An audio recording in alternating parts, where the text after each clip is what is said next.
Bonjour à tous et bienvenue dans cette nouvelle vidéo. Aujourd'hui, je voulais vous faire un petit retour sur le lechuzapón. Il y a quelques mois, j'ai fait une vidéo qui était entièrement consacrée à ça, où je vous expliquais que c'était un substrat minéral, pourquoi on l'utilisait, quels étaient les avantages pour les plantes, mais à ce moment-là, j'avais très peu d'expérience sur le sujet. Et donc aujourd'hui, je voulais revenir vers vous pour vous montrer déjà quelles plantes j'ai passées en lechuzapón, comment elles vont aujourd'hui, comment j'ai adapté leurs conditions pour que ça se passe bien. Et vous allez voir, pour la plupart, ça se passe plutôt très bien. Si vous n'avez pas vu la vidéo en question, je vous la mets dans le petit i et j'espère que cette vidéo-ci vous plaira et vous apportera des renseignements complémentaires si jamais vous voulez utiliser ce substrat chez vous.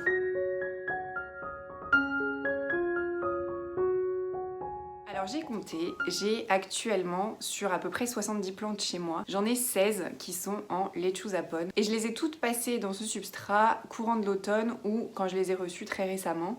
Donc ça concerne essentiellement les Marantas, toutes les Marantacées en fait, Maranta, Calathea, Stromanthe, aussi les Alocasia, Aglaonema et Hoya. Donc ça c'est toutes les plantes que j'ai mises en lechuzapón. Alors ça ne veut pas dire que j'ai mis toutes mes Calathea en lechuzapón, que j'ai mis toutes mes Alocasia en lechuzapón, tous mes Hoya en lechuzapón. C'est juste certaines plantes sur lesquelles j'avais du mal à gérer au niveau du terreau. Et donc j'ai voulu essayer autre chose et c'est pour ça qu'aujourd'hui elles ne sont plus en terreau classique, ou dans un mélange d'aracées comme j'ai l'habitude de le faire, mais qu'elles sont donc dans ce substrat minéral. La seule famille de plantes que j'ai chez moi où toutes sont en lechuzapón, ce sont les Marantas. Et d'ailleurs, c'est par elles que je vais commencer maintenant. Ce qui s'est passé avec mes Marantas, c'est que j'avais la Lemon Lime, je les ai toutes autour de moi, c'est pour ça que je regarde autour. Donc la Lemon Lime, la Quercoveana variegata, la Noide, aussi appelée 4 moustaches, et la Light Veins. Ce sont donc toutes les Marantas que j'ai eues en terre avant de les passer en lechuzapón. Donc je les ai reçues en terreau et pendant très longtemps, pour la plupart, ça se passait très bien. Ma Maranta Lemon Lime, c'est une plante que j'avais achetée chez What the Flower, qui était arrivée en super état, qui était assez petite à un moment où les Maranta Lemon Lime étaient rares, je sais pas si vous avez connu cette période, et qui avait littéralement triplé, voire quadruplé de volume en l'espace d'à peu près un an. Sauf que, à un moment, ça n'allait plus du tout et les feuilles jaunissaient les unes après les autres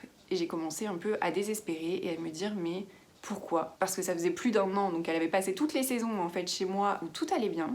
Et c'est à peu près à ce moment-là que j'ai reçu ma Maranta Black et la vendeuse m'avait conseillé le lechuzapón que je ne connaissais pas à ce moment-là, en tout cas que je n'avais jamais utilisé, j'en avais seulement entendu parler. Et je me suis dit, bon, je vais tester sur la Maranta Black, si ça va, je testerai sur la Lemon Lime. Ce que j'ai donc fait, c'est que j'ai à moitié bouturé la Maranta Lemon Lime, c'est-à-dire que j'ai coupé les tiges au niveau des nœuds, je les ai mises en eau dans un premier temps, et l'autre partie de la plante qui avait encore pas mal de racines, je l'ai remise en terre et c'est actuellement la Maranta Lemon Lime qui est dans ma classe et qui se porte très bien. Du coup, les boutures ont pris en eau sans trop de problème et je les ai ensuite passées dans du lechuzapón. Aujourd'hui, cette Maranta Lemon Lime ressemble à ça. Elle n'est pas aussi fournie qu'elle ne l'était quand elle était en terreau au meilleur de sa forme, très loin de là. Les feuilles ne sont pas aussi grosses, mais j'ai fait le passage en lechuzapón, pas à la meilleure saison, c'est-à-dire que je l'ai fait en automne, et là on est en hiver. Au début ça fonctionnait plutôt bien, au début de l'automne, et puis il y a un moment où elle a recommencé à décliner et à jaunir, et c'est là que j'ai décidé de la mettre sur tapis chauffant, et depuis qu'elle est sur tapis chauffant, ça se passe plutôt bien, elle fait des nouvelles feuilles, il n'y en a plus qui jaunissent, ou très rarement, en tout cas elles jaunissent comme une plante normale jaunit avec le vieillissement de ses feuilles, et donc ça va.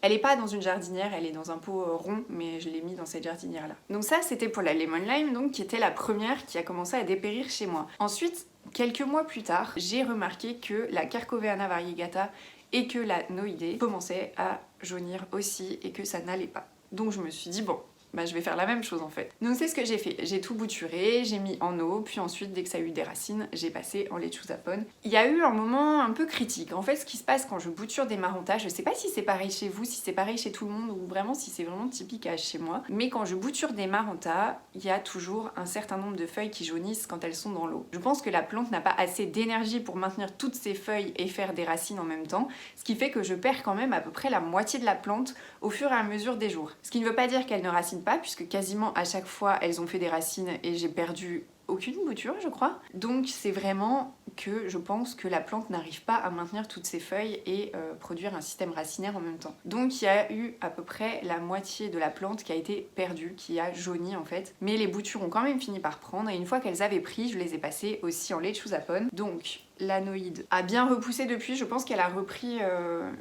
à peu près sa taille. Donc là, elle fait des nouvelles feuilles qui sont bien noires. L'anoïdée et la black, c'est comme ça, quand les feuilles sortent, c'est très très noir et très prononcé, un noir assez profond. Et une fois que les feuilles vieillissent et arrivent à maturité, c'est quand même plus clair au niveau justement de ces marquages bien noirs. Alors la feuille fonce, elle devient d'un vert plus profond, mais par contre, on n'a plus ce noir qu'elles ont quand elles sont juvéniles. Donc voilà à quoi elle ressemble aujourd'hui. Et elle fait aussi des nouvelles feuilles très régulièrement. Celle-ci n'est pas sur tapis chauffant. Et la Kerkoveana, alors quand elle était en terre, elle avait des feuilles assez petites, elle avait tendance à faire des lianes très très longues. Et maintenant, elle est vraiment trop belle et elle a de plus en plus de variégations que je trouve vraiment sublime. Elle fait des feuilles de plus en plus grosses. Donc celle-ci, c'est une vraie réussite de l'avoir mis dans ce substrat parce que bon, comme je vous le disais tout à l'heure, elle a perdu énormément de feuilles pendant la phase de bouturage, mais elle a vraiment super bien repris et je trouve que son port, en tout cas son allure générale, est beaucoup plus belle maintenant que quand elle était en terre. Donc je suis vraiment ravie pour cette plante qui s'épanouit complètement et ça, c'est très chouette. Donc en restant sur les Maranta, j'ai aussi la petite bouture de Maranta Light Veins que m'avait donnée Isabelle quand j'étais allée en Belgique la voir. C'était une bouture, il me semble, de 3 feuilles qui étaient de taille à peu près standard pour des Maranta. Et ces 3 feuilles sont mortes assez rapidement. Je l'avais faite raciner en eau aussi et ça s'était pas super bien passé, mais elle avait fait des racines quand même. Et une fois qu'elle avait les racines, je l'ai passée en lechuzapón et voici à quoi elle ressemble aujourd'hui. Donc les feuilles sont assez petites, mais elles ont le mérite d'exister et elle en fait des nouvelles aussi assez souvent, on peut le voir ici. Et elle a fait un deuxième pied ici qui n'était pas là du tout au départ. Le gros désavantage, mais je vous en parlerai après, c'est qu'elle est vraiment dans un pot qui est très petit. Et comme le lechuzapón, en tout cas chez moi, je le fais fonctionner comme un système de réservoir d'eau, et ben autant vous dire qu'il faut que je remette de l'eau quasiment quotidiennement. J'ai oublié de mentionner tout à l'heure, mais au moment où ma noïde et ma Kerkoveana ont commencé à dépérir, il y avait aussi la Silverband. J'avais complètement oublié cette plante. Mais la Silverband aussi, vraiment tout en même temps, c'était trop bizarre. Elle allait pas bien non plus, donc j'ai fait la même chose que ce que je vous ai expliqué tout à l'heure, je vais pas encore répéter, mais donc la voilà maintenant. C'est un peu une frustration pour moi celle-ci, alors ça fonctionne, hein, le lechuzapón fonctionne, elle fait des nouvelles feuilles, mais par rapport à quand je l'ai acheté, c'était il y a plus d'1 an, je crois que c'était à peu près début d'année 2022, elle est pas beaucoup plus grosse qu'avant, c'est-à-dire que je crois que je l'avais reçue avec 4 feuilles, et elle en a à peine plus, donc c'est vraiment une plante qui galère chez moi, je sais pas pour quelle raison. Après il y a quand même pas mal de feuilles que j'ai dû couper parce que cette plante elle était sur ma table de chevet. J'ai tendance à mettre des plantes qui ne sont pas toxiques pour les chats sur des endroits qui sont accessibles pour Roxy et du coup c'est souvent les plantes qui peuvent le plus souffrir de la présence de Roxy parce qu'elle adorait cette plante et notamment grignoter le bout. Alors elle les mange pas, juste elle donne des coups de croc dedans et donc j'ai dû en couper déjà pas mal pour cette raison là et aussi elle a tendance à en jaunir pas mal. Elle fait un peu comme les alocasias en fait, dès qu'elle fait des nouvelles feuilles elle en jaunit d'autres et je sais pas pourquoi. Cela dit, ça le fait moins depuis qu'elle est en lechuzapón et les feuilles sont quand même de plutôt bonne taille, donc voilà, j'espère que ça ira mieux, j'espère un jour l'avoir d'assez grande taille, mais je pense que c'est pas pour tout de suite, en tout cas pas en hiver, peut-être au printemps ou en été, je sais pas encore, on verra bien, je vous en donnerai des nouvelles. Et la dernière Maranta que je possède et qui est donc en lechuzapón et qui est à l'origine de tout ce truc autour du lechuzapón que j'ai chez moi, c'est la Maranta Black qui est aussi appelée Massangeana, donc qui est ici, et qui, elle, n'a jamais eu aucun souci avec ce substrat, vraiment ça lui convient à la perfection. Alors que c'est même pas, je crois que je l'ai même pas mise dans un vrai lechuzapón, c'est-à-dire que c'est pas la marque. J'avais acheté en Belgique un substrat qui était similaire mais qui ne contenait pas d'engrais. Alors le lechuzapón contient des petites billes d'engrais, ça ressemble à de l'osmocote en fait, c'est des petites billes oranges, alors que celle-ci, elle en a pas. Elle n'a pas fait de feuilles depuis 2-3 semaines, donc du coup je peux pas vous montrer de feuilles qui sont vraiment super noires, parce qu'en général c'est quand elles sortent qu'elles sont super noires, ensuite ça devient plus clair avec... Est-ce que je peux vous montrer une feuille qui a bien éclairci? Là par exemple c'est plus très noir, celle-ci c'est quand même assez prononcé, mais pas toutes, vous voyez. Par exemple celle-là, elle a déjà bien perdu son côté très noir, donc voilà, il faut vraiment que ce soit des feuilles assez récentes pour qu'elles soient du noir le plus profond possible. Du coup, à part la Maranta Black, je les ai toutes passées en pon parce que ça n'allait pas dans un substrat classique. Et j'ai fait la même chose avec les Calathea stromantes que je voulais absolument avoir chez moi, mais avec lesquelles je galérais avec un substrat classique. Notamment cette Calathea qui est la Silver Plate ou Manoa Blush. Je sais jamais. À la base, en fait, elle avait des bords... elle avait les extrémités roses, mais elle les a plus. Donc ça fait penser maintenant à une Silver Plate, mais à la base, elle avait du rose qui faisait penser à la Manoa Blush ou Asian Beauty. Mais bon, voilà, du coup je ne sais pas trop. Cette plante galère galère, mais galère en hiver. Donc malgré le fait que je l'ai mise en laitue Japon, c'est quand même compliqué. Mais elle ne perd pas de feuilles. Ses feuilles s'abîment légèrement, mais c'est rien de catastrophique. Mais bon, je crois qu'il faut accepter que celle-ci, l'hiver, ça ne va pas des masses. Toujours dans les Calathea, j'ai cette Dottie qui m'en a fait voir des vertes et des pas mûres. Alors pas celle-ci, mais une de ses camarades Dottie m'en a fait voir des vertes et des pas mûres. C'est-à-dire que, vous le savez peut-être si vous me suivez depuis un moment, j'ai la Crimson, la Dottie, la Médaillon, la Green Lipstick, donc ils font partie de la famille des Roseopicta. Et je galère avec toutes sauf la Crimson. Donc celle-ci, j'avais une bonne taille de plante. Bah, elle était à peu près comme ça quand je l'ai eue. Peut-être un peu plus petite. Et pour la Crimson que j'avais achetée en même temps, ça se passait bien, mais pour celle-ci, ça a commencé à mal se passer. Et quand j'ai dépoté, je me suis rendu compte que ses racines étaient en train de pourrir. Donc au bout d'un moment, j'en ai eu marre. Elle avait plus que 6 feuilles et elle avait pas fière allure. Donc un jour, en allant chez Botanique, j'étais tombée sur celle-ci. Elle était pas belle parce qu'elle avait plein de taches de calcaire, mais bon, le calcaire, ça se nettoie en soi, c'est pas compliqué. Donc je l'avais ramenée chez moi. Et ce que j'avais fait, c'est que j'avais passé directement celle-ci dans du laitue Japon en me disant, je vais pas perdre mon temps à la mettre dans du terreau et risquer qu'elle pourrisse. Donc je l'avais mise en laitue Japon directement avec mon autre plante qui n'allait pas très bien. Je saurais pas l'assurer avec certitude parce qu'en soi j'ai pas mis de marquage sur mon ancienne plante pour la reconnaître par rapport à la nouvelle, mais j'ai à peu près 6 feuilles qui sont mortes très rapidement une fois la transition faite. Donc je pense qu'en fait là il ne me reste que la nouvelle plante que j'avais achetée chez Botanique et que c'est l'ancienne qui a complètement dépéri et qui n'a pas accepté non plus son passage en laitue Japon. À mon avis c'était trop tard, c'était déjà pourri de l'intérieur et plus rien à faire. Donc voilà pour la Dottie, c'est la seule qui après les douches a le droit à un nettoyage complet parce que comme elle est noire, le calcaire ça se voit vraiment énormément, donc à chaque fois que je la douche il faut que je l'essuie derrière. Pas forcément un truc que j'aime bien faire parce que c'est très long et moi si je douche mes plantes c'est un peu pour éviter d'avoir à les nettoyer, mais bon, pour qu'elles soient belles et qu'elles soient aussi chouettes, j'ai pas trop le choix. S'il y a des gens de Metz ou alentour qui la cherchent, je vous glisse ça maintenant au cas où. Je l'ai vue chez Truffaut pas plus tard qu'hier. Dans la même veine, on a ma Calathea Médaillon qui à l'automne a perdu au moins la moitié de ses feuilles. Donc là, passage en laitue Japon aussi dès que j'ai remarqué ça, et ça va, elle fait des nouvelles feuilles. Après, les anciennes ne sont pas forcément très très belles, elles ont des bords qui ont tendance à sécher en fait. Ici ça se voit bien. Mais en soi ça m'incommode pas plus que ça parce que j'ai envie de dire cette plante je la vois jamais parfaite nulle part. Donc ça me dérange pas qu'elle soit pas parfaite chez moi du moment qu'elle fait des nouvelles feuilles. Donc ici on en a une nouvelle et on a aussi une nouvelle de l'autre côté là qui est en train de sortir. Et généralement les nouvelles feuilles sortent plutôt bien et si elles sortent dans un mauvais état, bah, je les coupe puis voilà. Donc encore une Calathea laitue Japon qui vit plutôt bien sa vie, sachant que c'est une des Calathea qui est la plus loin de la lumière. Elle doit être à peut-être 2,5 mètres, 3 mètres de la fenêtre, alors que toutes les autres sont vraiment collées à la fenêtre ou sous l'emporticole. Donc c'est celle qui a la place la moins sympa, mais bon, ça se passe quand même pas trop mal, même si je pense qu'elle pourrait aller mieux que ça. La dernière Calathea que j'ai en laitue Japon, c'est ma bébé Crimson ou Rosie, je sais pas encore. Il me semble que je vous avais déjà expliqué que la Crimson et la Rosie, elles avaient la même forme juvénile, donc c'était compliqué de les différencier, mais j'aurais quand même tendance à dire que c'est une Rosie, parce que les bords sont assez clairs, alors que la Crimson c'est vraiment quasiment noir, et parce qu'elle a des feuilles qui ont des petites taches vertes menthe comme ça, et ça c'est typique de la Rosie. Donc j'aurais tendance à dire que c'est une Rosie. Celle-ci je l'ai mise en laitue Japon, elle était dans un mini pot et très rapidement j'ai dû la passer dans un pot d'une taille un peu supérieure, donc c'est-à-dire comme ça, parce que les racines avaient tout envahi. Donc je pense que c'est une bonne idée le laitue Japon quand c'est des bébés plantes parce qu'elles n'ont pas eu tellement le temps de s'adapter à un autre substrat, donc peut-être que l'adaptation est plus simple. Elle a déjà fait pas mal de feuilles depuis qu'elle est là, mais les anciennes, les toutes petites, ont tendance à dépérir et à sécher pendant qu'elle en fait des plus grosses. Donc ça, je pense que c'est plutôt normal. Quand je regarde par exemple ma Crimson actuellement, elle a aucune petite feuille.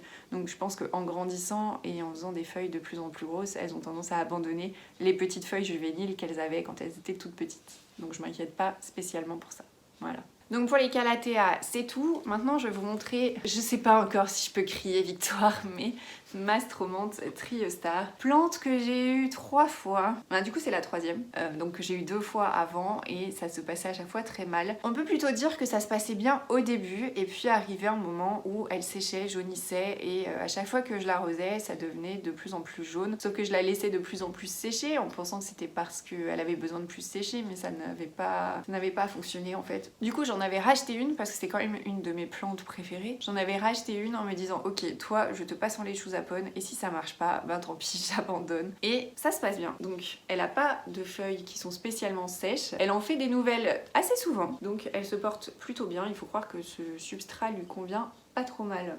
Ensuite j'ai une petite Oya, la Oya Mathilde qui est en lechuza parce que je l'ai reçue sans racines, c'était des cuttings. Et je me suis dit que j'allais tester de faire raciner directement dans le lechuza sans faire passer par l'eau d'abord. Et ça a marché. Voilà, elle a fait des racines. Je m'en suis rendu compte une fois parce que je crois que je l'ai faite tomber et du coup les tiges sont sorties du substrat et elle fait des nouvelles feuilles là en ce moment ici. D'ailleurs c'est marrant parce qu'elle s'est ramifiée, elle n'a pas continué à pousser ici, elle s'est ramifiée vraiment à la toute base. Ce qui est plutôt cool parce que ça me fait une tige de plus alors qu'à la base j'en avais que 2. Donc voilà, je la trouve vraiment adorable et ça lui convient très bien. Franchement, aucun souci. Par contre j'ai pas revérifié les racines depuis, mais je pense que si la plante pousse, c'est que ça va. Ensuite j'ai cette Aglaonema White Joy qui est en lechuza et c'est la seule que je ne laisse pas en réservoir d'eau parce que sinon elle jaunit. Donc ça veut dire qu'elle est en lechuza mais je l'arrose uniquement quand le substrat est sec. Comme une plante normale en fait. Parce que effectivement sinon je remarquais que ses feuilles jaunissaient dès que je laissais de l'eau dans le réservoir. Comme je le fais avec toutes les autres en fait. Toutes les autres ont un réservoir d'eau constamment sauf celle-ci. Et j'avais acheté cette même plante pour ma mère. Je crois que c'était pour son anniversaire et je l'avais laissée en substrat chez elle. Ça n'a pas été du tout. En fait je la trouve pas facile celle-ci, probablement parce qu'elle est quasiment toute blanche. Pas que ce soit une plante très simple à gérer. Dites-moi si jamais vous l'avez et que vous en avez une meilleure expérience que moi. Mais chez ma mère actuellement elle est ridicule, elle a plus qu'une feuille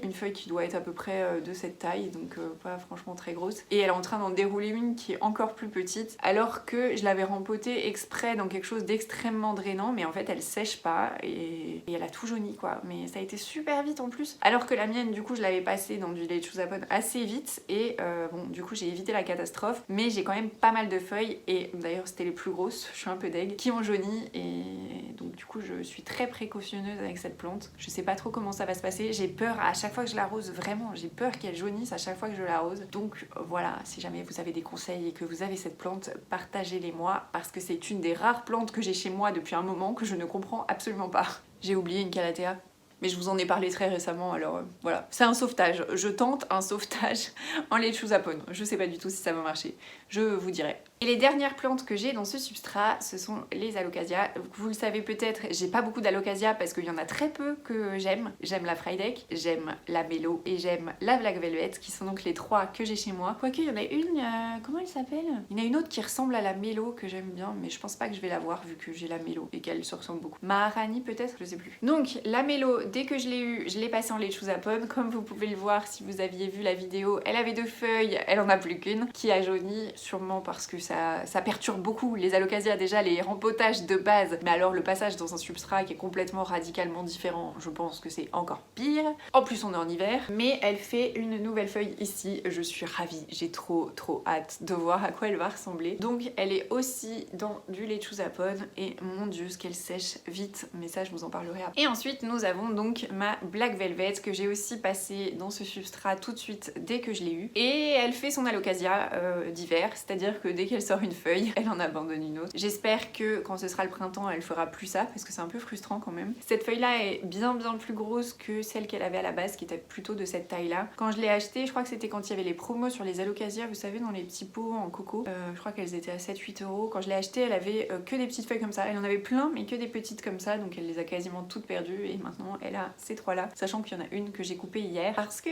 en fait elle jaunit pas vraiment, disons plutôt qu'elle fait des taches sur le feuillage. Je sais pas si c'est dû à la lampe horticole ou si c'est dû au fait qu'elle crame parce qu'elle sèche trop vite et que du coup il faudrait que je mette de l'eau quasiment tous les jours. Je sais pas, il faut que je surveille ça, que j'essaye d'ajuster quelque chose, mais en tout cas elle fait plein de racines parce que même par-dessus le pot, je vois qu'il y en a qui essayent de sortir par-dessus, enfin elles sont même plus recouvertes par le substrat, mais voilà pour cette petite Black Velvet. Voilà, du coup je pense que je vous ai montré toutes les plantes qui sont à Lechuza Pon chez moi. Qu'est-ce que je peux en tirer comme conclusion de l'utilisation que j'ai donc depuis le mois d'octobre? Au début, quand j'ai acheté le Lechuza Pon et que j'ai commencé à passer beaucoup de plantes dedans, j'étais hyper enthousiaste parce que je me disais que ça allait être miraculeux et que ça allait leur sauver la vie à tous. Ce qui est pas tellement faux. Ça les a sauvées quand elles allaient mal et effectivement elles ont repris et du coup ça se passe mieux. Mais il y a quand même pas mal d'inconvénients que je n'attendais pas forcément et que j'ai appris au fil de l'utilisation de ce substrat. Donc effectivement c'est top pour plein de raisons que j'avais déjà évoquées dans ma vidéo sur le Lechuza Pon du coup, mais il y a quand même des choses qui sont contraignantes et notamment le fait qu'on soit là actuellement en hiver et que c'est un système d'hydroponie passive,